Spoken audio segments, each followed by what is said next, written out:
A incubadora do Núcleo Softex Campinas é a mais antiga incubadora de software do país. É a segunda incubadora tecnológica no país e a mais antiga exclusivamente de software.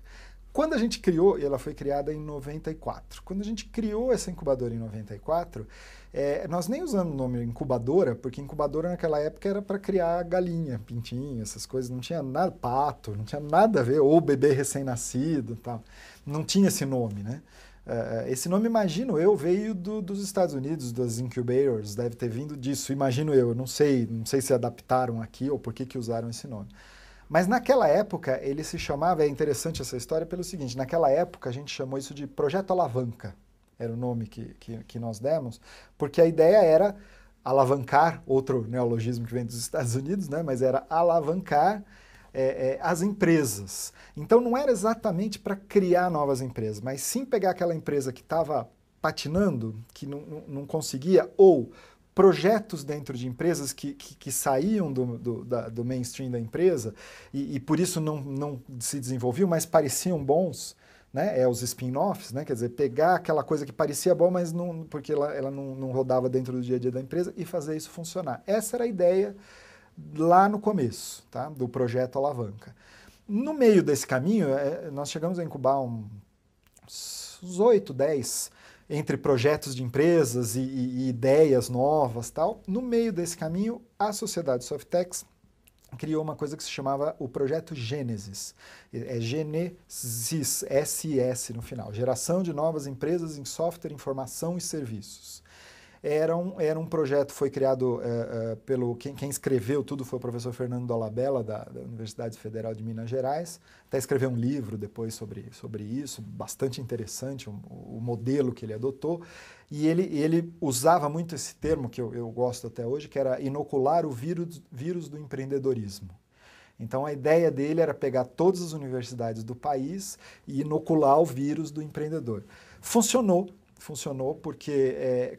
Como eu disse antes, na minha turma, de 70 alunos, 2 pensavam em ser empresários. Nas turmas de hoje, tem um pouco mais, tem 90 alunos, 70, 80% pensam em ser empresário. Todos pensam. Muitos não começam por aí porque é complicado. Então, o salário do estágio ou do emprego fala mais alto, ele acaba indo por aí. Mas na cabeça dele, um dia ele vai querer largar e ser empresário. Alguns até fazem isso, outros não. Mas tá na cabeça deles. Muitos, na minha época, me chamavam de louco.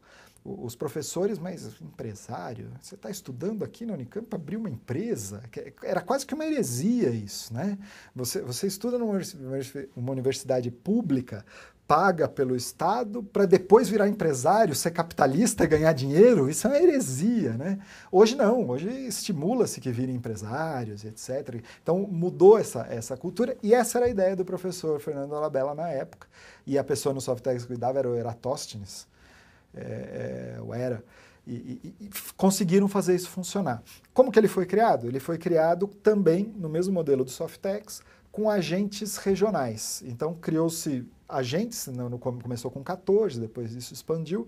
Esses agentes tinham que fechar uma parceria com a universidade, ou as universidades, ou faculdades, ou institutos de ensino locais, para dar a disciplina do empreendedorismo. Era uma disciplina pautada para um curso acadêmico, tinha toda a ementa voltada para a academia, de 2 semestres ou 1 ano, dependendo do período de 1 ano, que capacitava as pessoas a fazer um bom plano de negócios e apresentar esse plano de negócios para entrar numa incubadora e desenvolver o seu processo, tá?